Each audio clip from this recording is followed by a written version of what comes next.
Irmãos, o texto que será utilizado para a nossa meditação nessa noite é um texto que se encontra no livro de Atos, capítulo de número 4. Atos, capítulo de número 4. Assim nos diz a palavra do Senhor. Nós vamos ler até o versículo de número 22. Falavam eles ainda ao povo, quando sobrevieram os sacerdotes, o capitão do templo e os saduceus, ressentindo por ensinarem eles o povo e anunciarem em Jesus a ressurreição dentre os mortos. E os prenderam, recolhendo-os ao cárcere até o dia seguinte, pois já era tarde. Muitos, porém, dos que ouviram a palavra a aceitaram, subindo o número de homens a quase 5.000. No dia seguinte, reuniram-se em Jerusalém as autoridades, os anciãos e os escribas, com o sumo sacerdote Anás, Caifás, João, Alexandre e todos os que eram da linhagem do sumo sacerdote.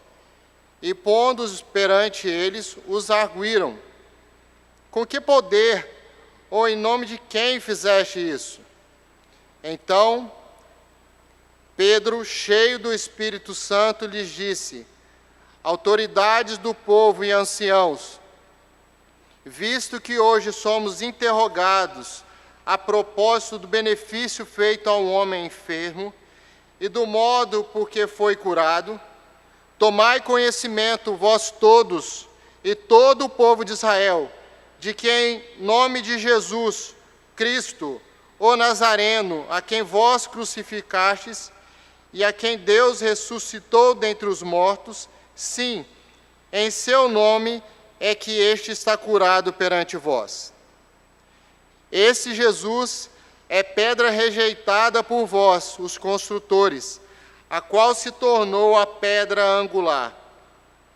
E não há salvação em nenhum outro, porque abaixo do céu não existe nenhum outro nome dado entre os homens, pelo qual importa que sejamos salvos.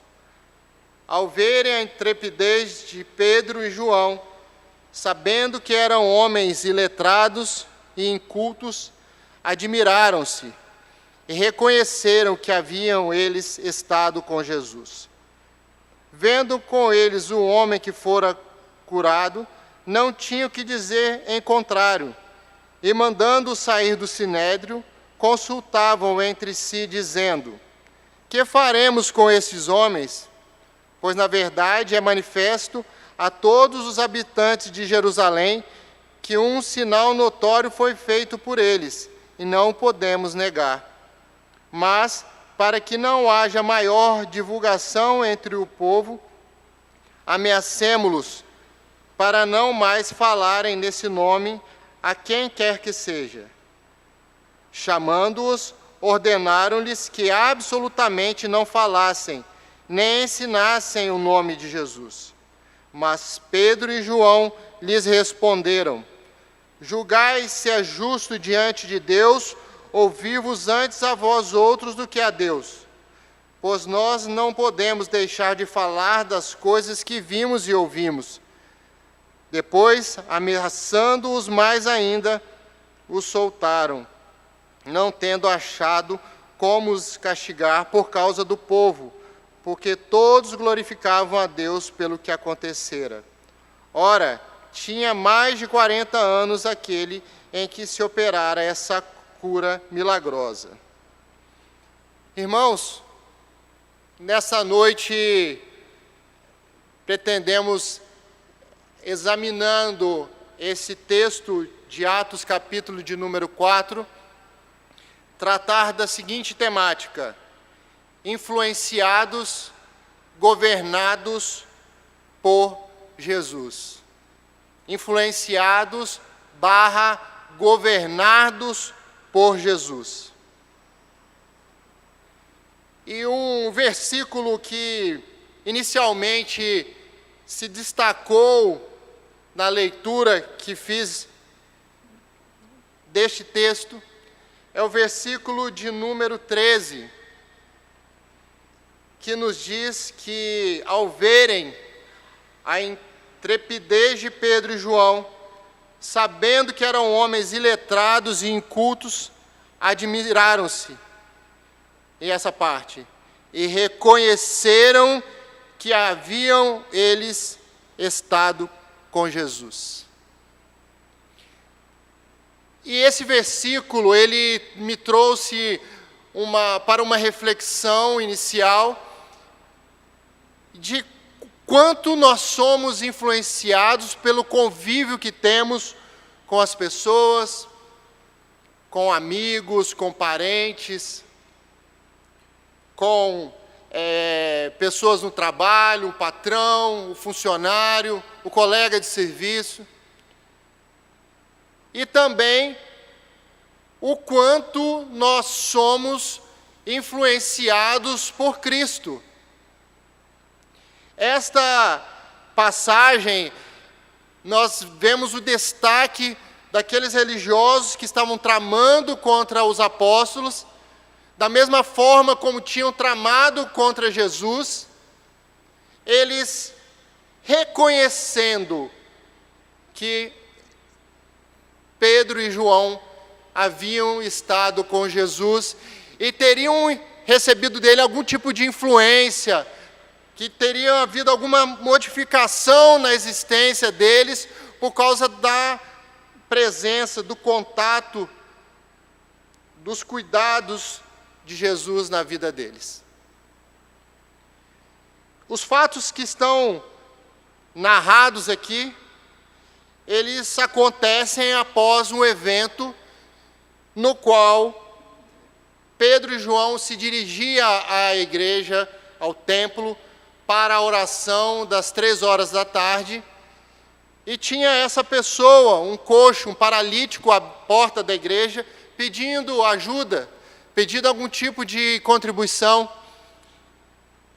E Pedro e João, diante daquela cena, eles dizem ao paralítico: eu não tenho prata, eu não tenho ouro, mas o que eu tenho eu te dou. Em nome de Jesus, anda. E a partir disso, e da mensagem que Pedro pregou no templo após a cura do coxo, há uma conversão enorme de pessoas, e as escrituras aqui no verso de número 4, do capítulo de número 4, nos mostram que o número de convertidos passou a ser de quase 5.000.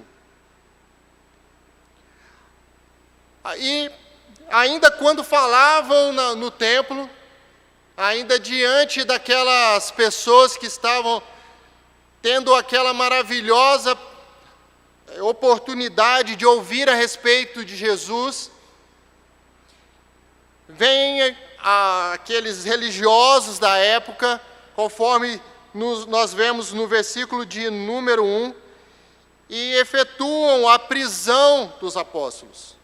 A palavra nos diz que falavam eles ainda ao povo quando sobrevieram os sacerdotes, o capitão do templo e os saduceus, ressentidos por ensinar eles o povo e anunciarem em Jesus a ressurreição dentre os mortos, e os prenderam.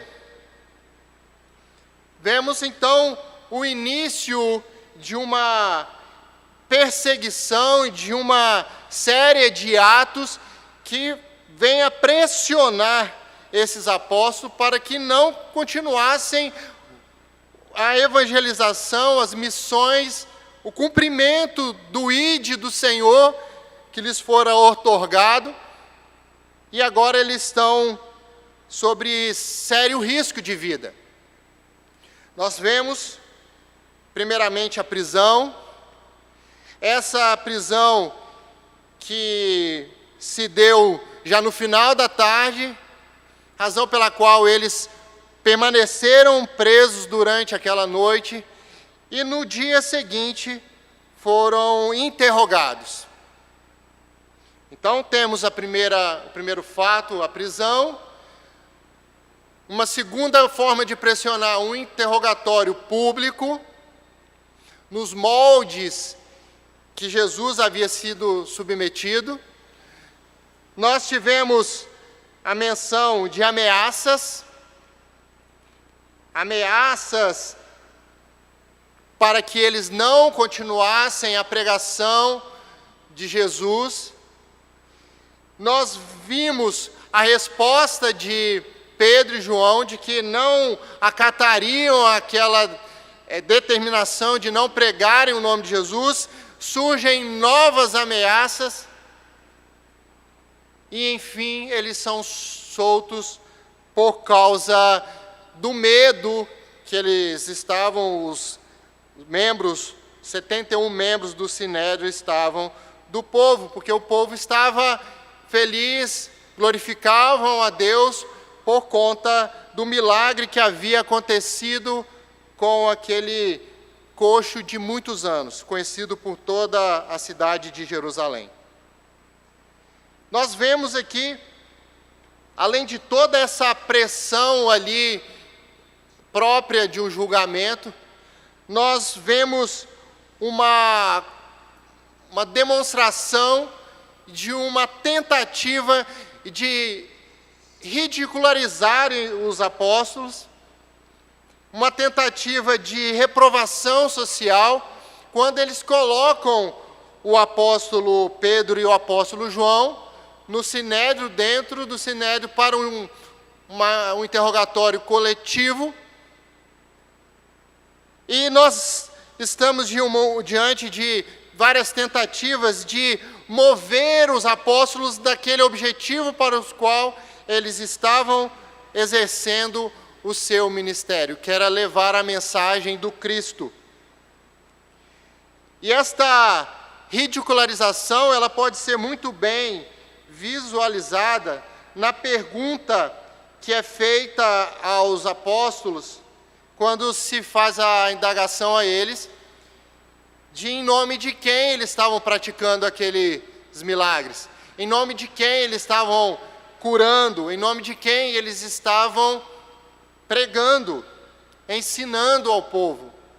Porque eles se julgavam e eram de fato as autoridades para todos os fins religiosos de Jerusalém. Eles eram os conhecedores da lei, mas muito embora conhecessem a lei, não reconheceram o Salvador que estava mencionado na lei. E essa tentativa de ridicularizar os apóstolos não surtiu efeito. E o que se evidenciou nessa passagem, como destaquei no início, foi o reconhecimento da intrepidez do apóstolo Pedro e do apóstolo João. Eles não estavam sendo movidos do propósito a que eles estavam ali em Jerusalém. As ameaças, a prisão, o risco de morte, a semelhança do que acontecera com Jesus, não foi suficiente para causar qualquer tipo de temor a Pedro e a João. Eles se mantiveram corajosamente e de uma forma inimaginável, seguros, firmes, sobre aquela determinação do Senhor de que eles deveriam pregar o Evangelho a toda criatura. E além disso, Pedro estava com a sua fé inabalável. Fé essa inabalável e com vistas àquela mensagem de Cristo aos discípulos, de que quando eles estivessem diante de autoridades, que eles seriam levados, que não eram para eles se preocuparem com o que haveriam de dizer, porque o Espírito Santo de Deus lhes diria o que deveriam dizer. E a intrepidez de Pedro, ela é tão destacada que no versículo de número 10,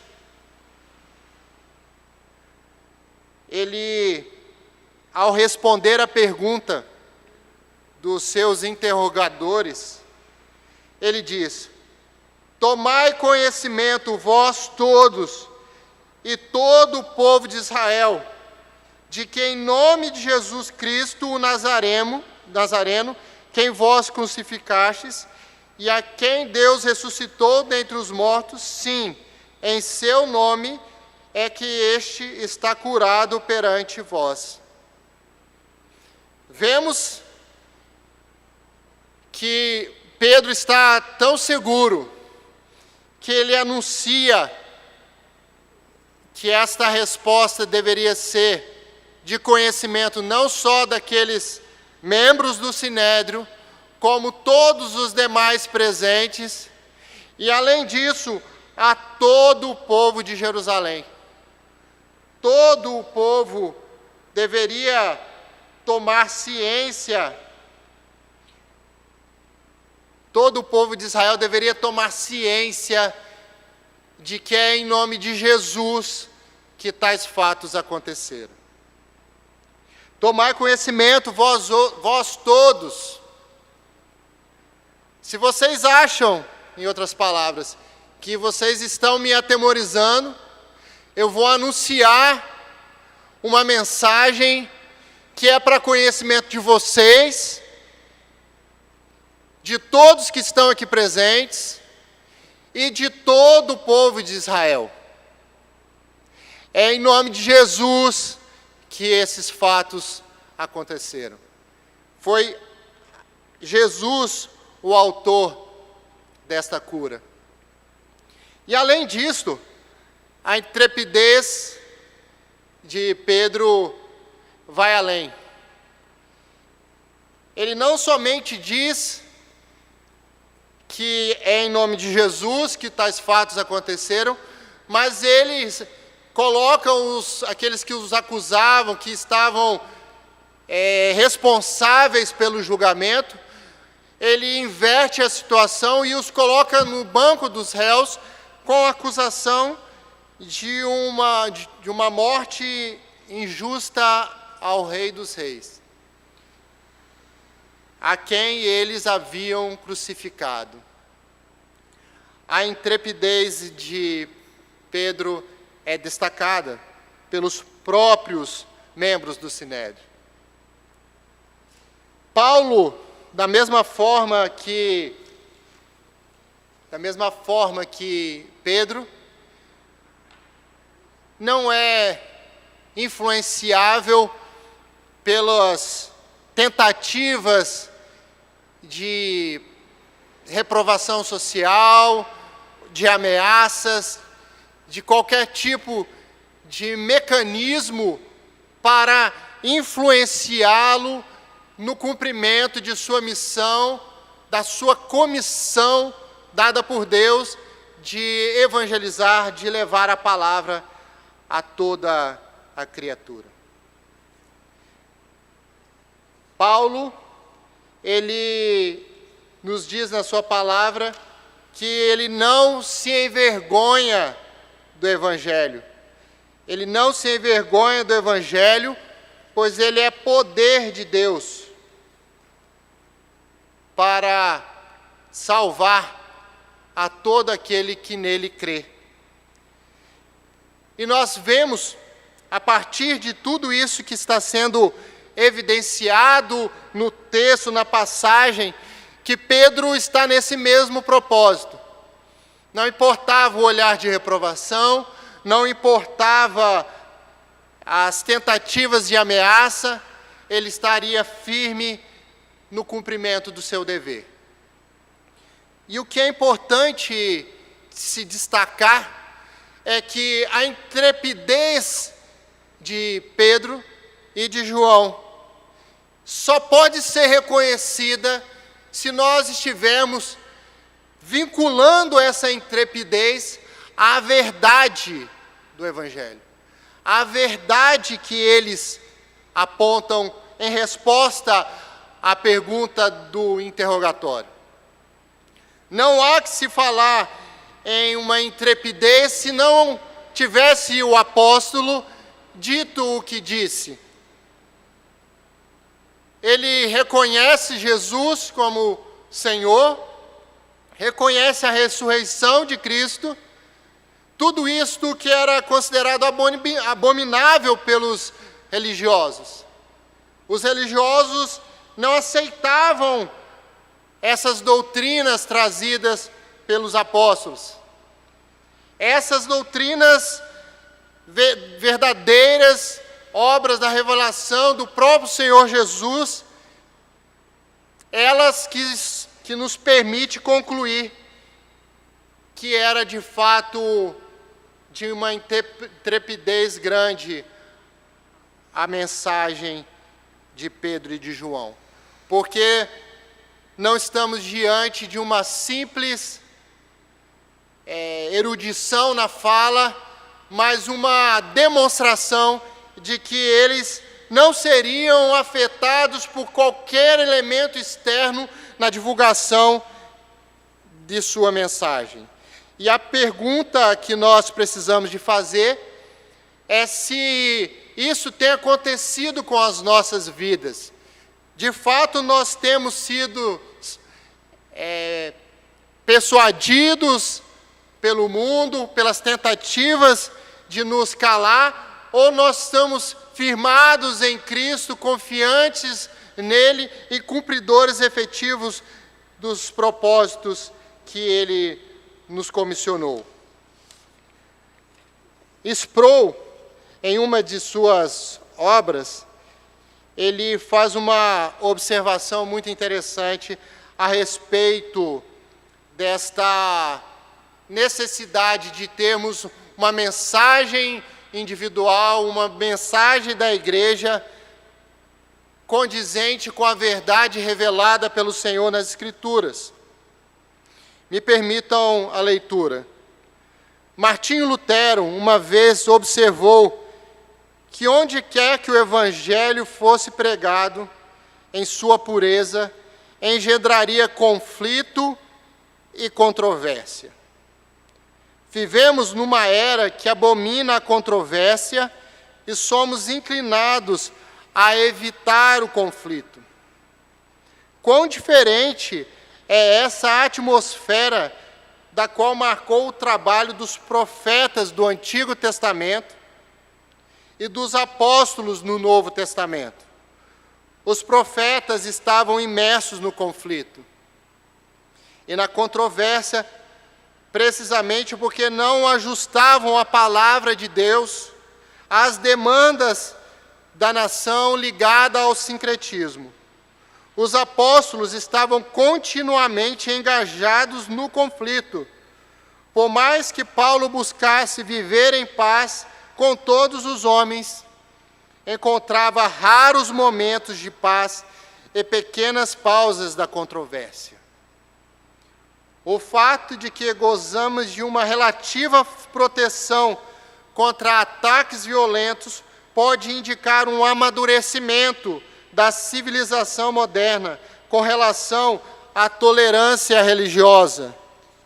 Ou pode indicar que temos comprometido o Evangelho de tal forma que não mais provocamos o conflito que a fé verdadeira engendra. Há aqui uma clara advertência de R.C. Sproul com relação ao fato de que a verdade revelada nas Escrituras, quando ela é pregada de forma verdadeira, de forma sincera, sem escolher a mensagem ao gosto do público, ela vai gerar algum tipo de conflito, vai gerar algum tipo de discórdia, algum tipo de descontentamento. Em relação a esta situação, no livro Com Vergonha do Evangelho, de John MacArthur, ele faz a menção de um fenômeno denominado de igreja amigável. Fenômeno da igreja amigável. Fenômeno esse presente nos Estados Unidos, na Europa e também no Brasil. Segundo o qual estas denominadas igrejas amigáveis passaram a relativizar o conteúdo da verdade bíblica e passaram a pregar um evangelho que fosse mais de fácil digestão, que fosse não confrontador, não apontando nenhum tipo de falhas, não estabelecendo nenhum tipo de conduta moral a ser praticada pelos seus membros, mas trazendo um evangelho bem light, um evangelho de prática muito fácil, próprio de um caminho espaçoso como é o caminho do mundo. E a mensagem passou a ser comprometida, o Senhor passou a ser esquecido de ser mencionado nos cultos, nos púlpitos. Os cultos passaram a ter um objetivo mais de entreter, de causar algum tipo de satisfação pessoal.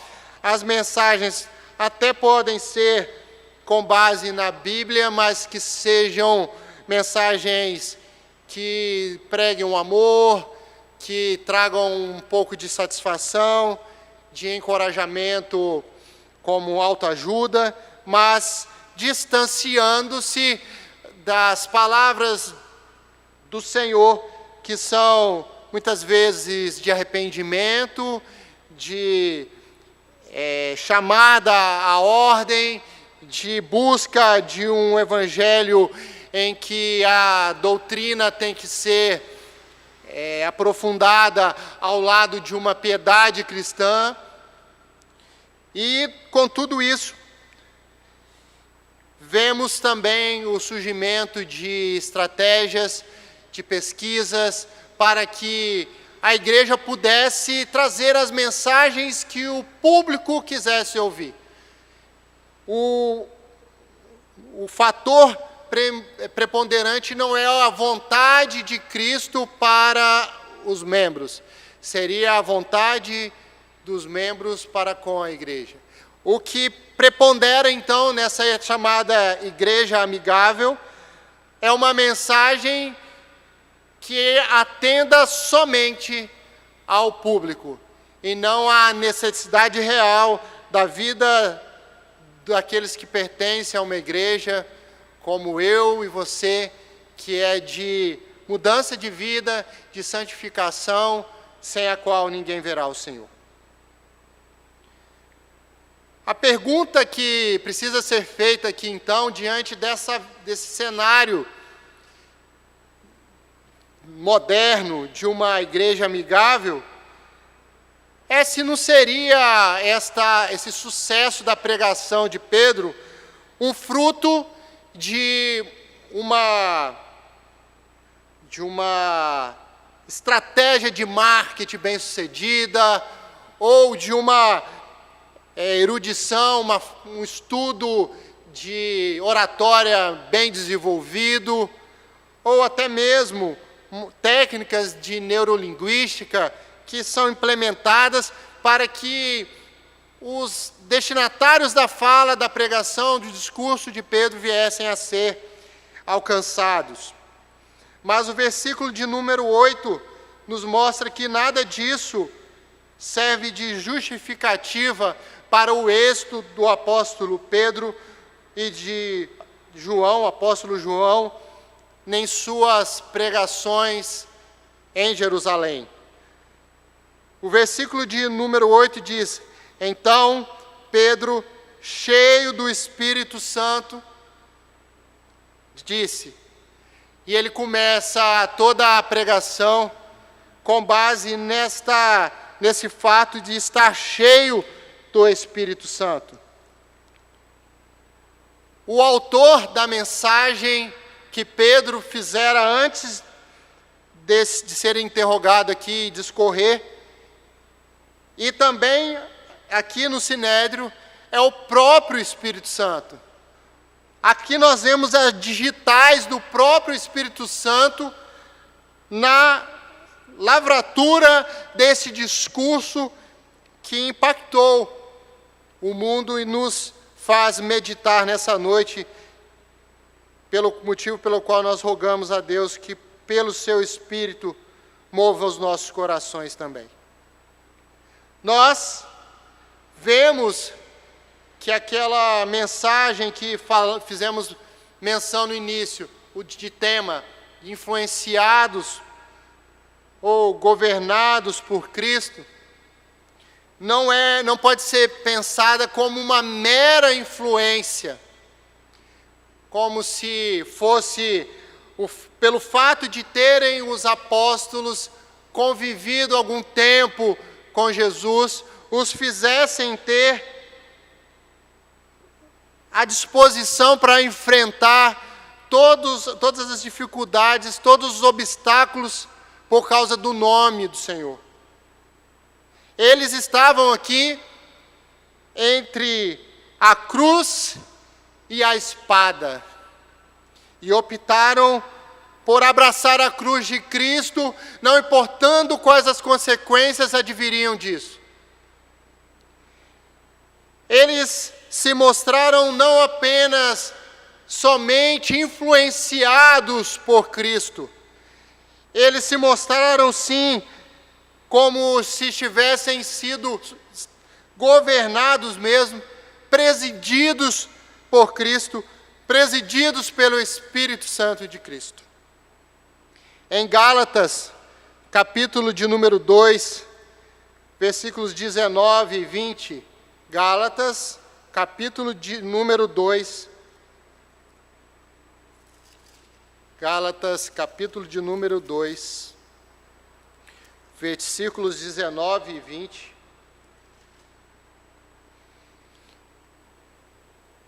Gálatas 2, 19 e 20. Nós podemos entender um pouco melhor isso, com o discurso, com a mensagem do apóstolo Paulo, que nos diz: porque eu, mediante a própria lei, morri para a lei, a fim de viver para Deus. Estou crucificado com Cristo. Agora, logo, já não sou eu quem vivo, mas Cristo vive em mim. E esse viver que agora tenho na carne, vivo pela fé no Filho de Deus, que me amou e a si mesmo se entregou por mim. Então, agora Paulo diz que ele não vive ele, mas Cristo vive nele. Ele passa a demonstrar, como também está demonstrado nessa passagem com o apóstolo Pedro e o apóstolo João, que não eram mais eles.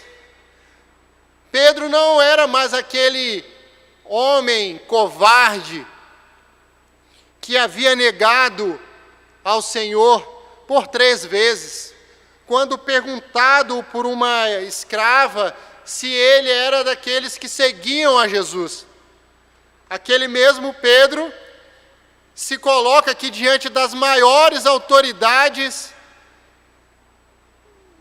do Sinédrio de Jerusalém, de Israel, para dizer a verdade de Cristo, dizendo que era um discípulo dele e estava disposto a tudo por isso. Estava disposto a morrer pelo nome de Cristo, estava disposto a ser preso, tudo fruto da ação de um verdadeiro arrependimento e da ação poderosa do Espírito Santo. E não podemos negligenciar aqui o fato de ter o derramamento do Espírito Santo ocorrido logo no início de Atos, como um fator crucial para que os apóstolos pudessem ter um comportamento dessa natureza, um comportamento que se sujeitasse à ação do Espírito Santo completamente. Eles passaram a viver em uma poderosa manifestação de avivamento que sem o Espírito Santo de Deus eles não poderiam viver. O sentido real desse influenciados é governados mesmo por Cristo. Precisamos, como Paulo, como Pedro, nos submeter a esse tipo de governo. Não mais sujeito às pressões do mundo, que são muitas, para nós não falarmos a respeito de Jesus, mas uma forte segurança no nosso Senhor de que haveremos de ser fiéis até a morte para herdarmos a salvação em Cristo Jesus. Como disse, e para concluir, nós precisamos nos lembrar de que a verdade precisa ser anunciada. E Pedro o fez nessa pregação, declarando no versículo de número 10, que Jesus Cristo ressuscitou dentre os mortos. Jesus Cristo ressuscitou dentre os mortos, e também nós ressuscitamos juntamente com Ele. Essa mensagem de que Jesus ressuscitou dentre os mortos é uma das mensagens centrais do Evangelho. Sem a ressurreição não há justificação, sem ressurreição não há perdão de pecados, sem ressurreição não há novo nascimento. Abram suas Bíblias na primeira carta de Paulo aos Coríntios, capítulo de número 15. Primeira carta de Paulo aos Coríntios, capítulo de número 15, versículo de número 12 em diante. Ora, se é corrente pregar-se que Cristo ressuscitou dentre os mortos, como, pois, afirma alguns dentre vós que não há ressurreição de mortos? E se não há ressurreição de mortos, então Cristo não ressuscitou. E se Cristo não ressuscitou, é vã a nossa pregação e vã a nossa fé. E somos tidos por falsas testemunhas de Cristo, porque temos asseverado contra Deus que Ele ressuscitou a Cristo, ao qual Ele não ressuscitou, se é certo que os mortos não ressuscitam. Porque se os mortos não ressuscitam, também Cristo não ressuscitou. Esse Cristo não ressuscitou, é vã a vossa fé, e ainda permaneceis nos vossos pecados. E ainda mais, os que dormiram em Cristo pereceram. Se a nossa esperança em Cristo se limita apenas a essa vida, somos os mais infelizes de todos os homens.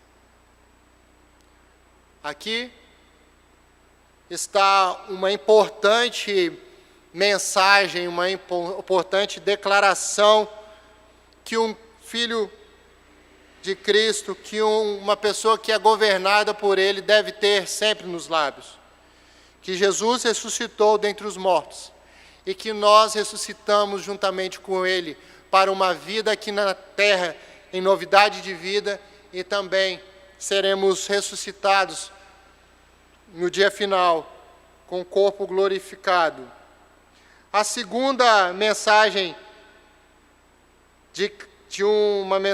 de uma pessoa governada por Cristo é que Jesus é a pedra angular, que está em Atos 4, novamente, versículo de número 11.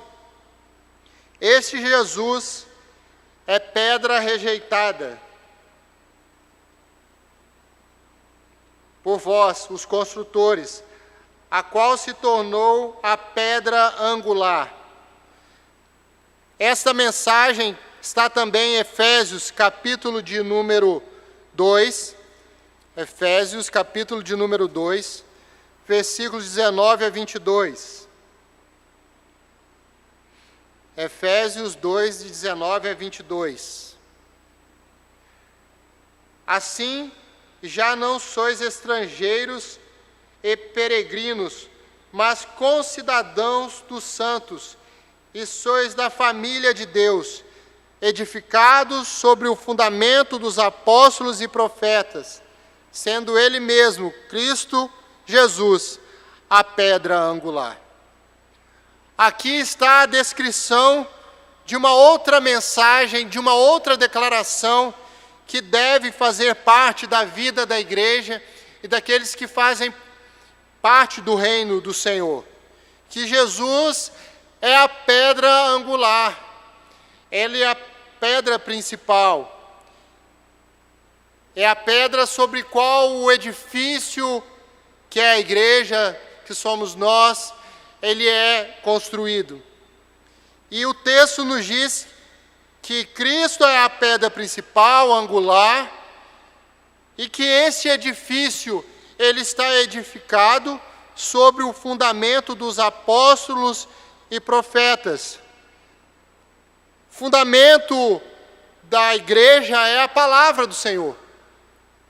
A palavra do Senhor, o Evangelho, é por vezes mencionado como sendo o próprio Deus, o Verbo. Nós precisamos nos lembrar que a pedra principal, primordial, a que dá base à sustentação da igreja é Cristo. Não há outro nome sobre o qual a igreja deve ser edificada. A igreja é edificada sobre Cristo.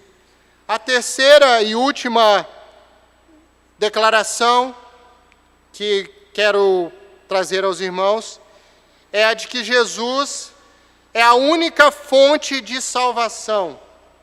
Atos 4:12 nos mostra esta declaração. Jesus é a única fonte de salvação. E não há salvação em nenhum outro, porque abaixo do céu não existe nenhum outro nome dado entre os homens pelo qual importa que sejamos salvos. E não há salvação em nenhum outro, porque abaixo do céu não existe nenhum outro nome dado entre os homens pelo qual importa que sejamos salvos. Jesus é a única fonte de salvação. Não é nenhum outro Deus, nenhum outro ídolo. Jesus é a única fonte de salvação. Nenhuma instituição nos dará a salvação. É somente Cristo. Só Cristo é que nos permite a salvação. Em João 14, versículo 6, Jesus respondendo a respeito do caminho que os discípulos deveriam seguir, ele diz: eu sou o caminho e a verdade e a vida. Ninguém vem ao Pai senão por mim. Jesus, ele é o único caminho. Nós vemos, portanto, uma mensagem de Pedro cristocêntrica, uma mensagem que coloca Cristo no centro, como deve estar na mensagem da igreja a ser anunciado ao mundo nos nossos dias. Finalizo, irmãos, com uma citação de Charles Spurgeon, uma mensagem muito forte que eu gostaria de pedir ao nosso irmão que publicasse, colocasse à disposição para que os irmãos estivessem lendo junto comigo.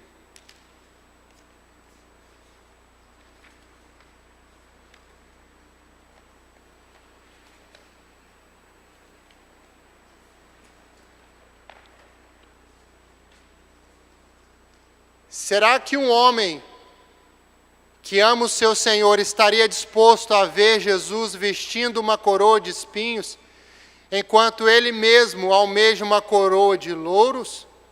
Haveria Jesus de ascender ao trono por meio da cruz, enquanto nós esperamos ser conduzidos para lá nos ombros das multidões, em meio a aplausos?